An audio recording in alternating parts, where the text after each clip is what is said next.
गौड़ नाच बा बाड़ी खेल बा लौड़ी खेल ओडिशार जादव बा गोपाल संप्रदायर पारंपरिक नृत्य। यह अवसर में गतकाली भद्रक जिला चांदबाली ब्लॉक गोपीनाथपुर पंचायतर हलदिया दौलगोविंद जादव कमिटी तरफ अनुष्ठित हो जाइछे। एही दिन गोपाल बा जादव पुरुष माने निजर शक्ति पराक्रम एही बाड़ी खेल माध्यम प्रदर्शन करिथांती। आज होची आम जादव भाई मानकर गोटे बड़ बड़ पर्व जो थरे कि भगवान श्री कृष्णकर आज आम पूजा अर्चना करिथाउ। आउ दीर्घ पुरातन रु एटा आम पाली आसुचु।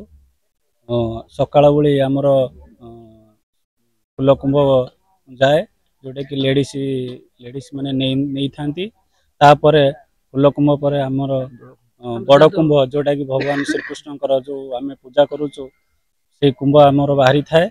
यही गोपाल भाई माने आमर लौड़ी धरी लौड़ी खेली थाउ। आमर आज गाँ प्रथम आम साई बाहरी थिला एटी उगाला गाया हुए लौड़ी खेल हुए।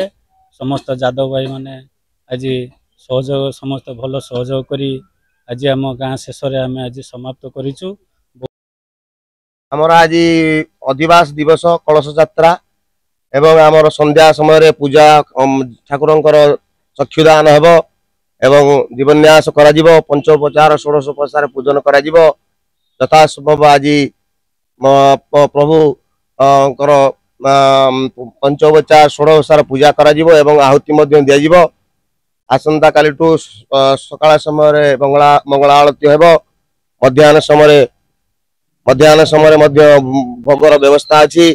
संध्या समय आरती एवं होम कार्यक्रम हुए। 5 दिनात्मक चलिबो। सोमवार दिन आमर पूर्णाहुति दिवस संध्या समय आमर पूर्णाहुति कार्यक्रम मध्य अछि। बापुन बारी सरपंच गोपीनाथपुर ग्राम पंचायत आज जादव मानकर एक श्रेष्ठ पर्व जहाँकि यही दिन में प्रत्येक वर्ष दीर्घ वर्ष धरी जो भाव में आमर जादव भाई माने आम गाँव हलदिया ग्रामर प्रत्येक थर लौड़ी खेल परिदर्शन माने देखाती लोक मानू जहाँफल लोक मैंने बहुत आनंदित हुंती एवं उपभोग करती। से अवसर में मुझे तो दीर्घ माने 5 दिन धरी आम गोटे कार्यक्रम चले। प्रथम दिन आमर कुंभगुड़ा सहित आमर जो महाकुंभ जो कुंभ प्रथम गोटे फूल कुंभ थाए तापर गोटे बड़ कुंभ थाए। बड़ कुंभ सहित आमर जादव भाई माने लौड़ी खेल देखाती। आपर 2 दिन आमर पूजा अर्चना ठाकुर करा जाए। आ लास्ट 3 दिन धरी साधारणतः आमर जो सांस्कृतिक कार्यक्रम अच्छी। प्रथमे महिला जादव माने शोभायात्रा जाई सुसज्जित फूल कुंभरे पानी आनी तुलसी गछ मूले रखी वंदापन करिथांती।